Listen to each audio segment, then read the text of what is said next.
নমস্কার বন্ধুরা, cook food প্যাশনে পুরনো বন্ধুদের সাথে নতুন বন্ধুদেরকেও আমার চ্যানেলে স্বাগত জানাচ্ছি।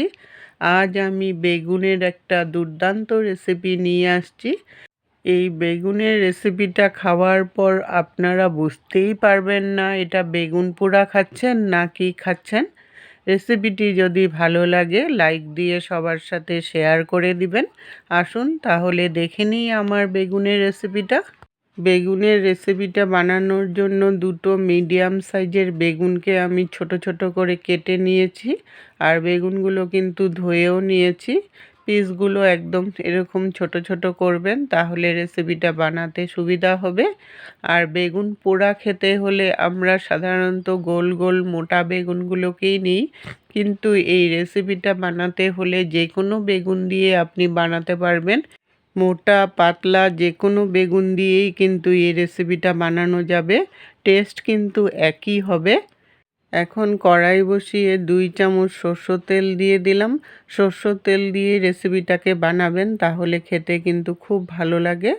তেলটাকে মিডিয়াম আঁচে রেখে গরম করে নিয়ে তারপর বেগুনগুলোকে দিয়ে দিলাম। আমরা সাধারণত বেগুন পোড়া শনি মঙ্গলবার ছাড়া খাই না, বা অনেকে আবার জন্মবারেও বেগুন পোড়া করে না। কিন্তু এই রেসিপিটা বানাতে হলে যেহেতু এটা পোড়া হয় না, তার জন্য আপনি কিন্তু সব দিনই খেতে পারবেন। একবার হলেও রেসিপিটা আপনারা ট্রাই করে দেখুন। বেগুন পোড়ার থেকে কিন্তু কোনো অংশে কম হয় না টেস্টটা। সবগুলো বেগুন দিয়ে ভালো করে তেলের সাথে মিশিয়ে নিয়ে তারপর এটার মধ্যে একবারে স্বাদ অনুসারে নুন দিয়ে দিবেন। তাহলে বেগুনটা কিন্তু গলেও যাবে আর রেসিপিটা বানাতেও সুবিধা হবে। বেগুন এমনিতেই নরম জিনিস, আর নুনটা দিলে তাড়াতাড়িও মিশে যাবে আর বেগুনটাও কিন্তু গলে যাবে। নুনটা দিয়ে ভালো করে মিশিয়ে নিয়ে তারপর আমি 10 মিনিটের জন্য লো ফ্লেমে রেখে দেবো ঢাকা দিয়ে, তাহলে বেগুনটা মজে গিয়ে সিদ্ধও হয়ে যাবে সুন্দর করে। 10 মিনিট পরে ঢাকনাটাকে উঠিয়ে নিলাম। বেগুনগুলো কিন্তু মজে অনেকটাই কমে গেছে, আর একটু জল জল ভাব বেরিয়ে গেছে। বেগুনটা কিন্তু ভালো করে সিদ্ধও হয়ে গেছে সুন্দর করে।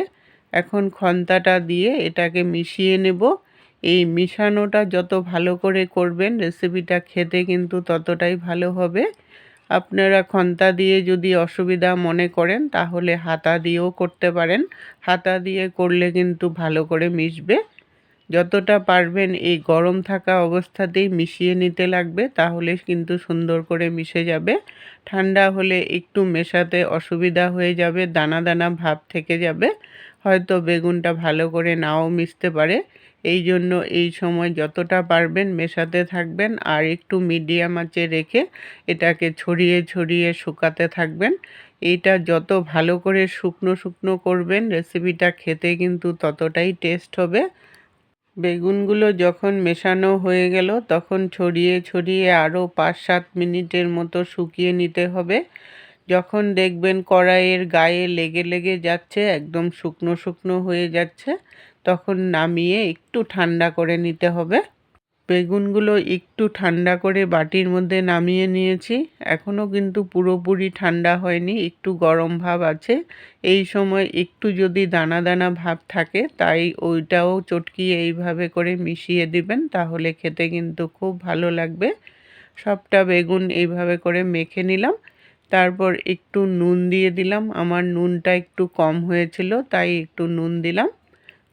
বেগুন পোড়া কিন্তু আমরা কাঁচা পেঁয়াজ দিয়ে, লঙ্কা দিয়ে, ধনেপাতা কুচি দিয়ে মেখে খাই, সেরকমভাবেই এটাকে এখন আমি মেখে নেব।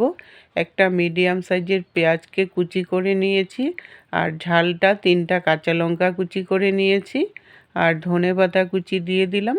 ঝালটা অবশ্য আপনাদের টেস্ট অনুসারে নিতে পারেন। আর এটার মধ্যে এখন 2 চামচ সরষের তেল দিয়ে দিব। আমরা কাঁচা সরষের তেল দিয়েই কিন্তু বেগুন পোড়াটা মেখে খাই, তাই এটার মধ্যেও কাঁচা সরষের তেল দিবেন। দিয়ে তারপর এটাকে এখন ভালোভাবে মেখে নেব। মেখে নিলেই একদম বেগুন পোড়ার টেস্টে বেগুনের রেসিপি আমার রেডি হয়ে গেল। রেসিপিটা যদি ভালো লেগে থাকে সবার সাথে শেয়ার করে দিবেন। এতক্ষণ সঙ্গে থাকার জন্য আপনাদেরকে অসংখ্য ধন্যবাদ বন্ধুরা। আবার দেখা হবে নতুন রেসিপির সাথে। সুস্থ থাকুন, ভালো থাকুন।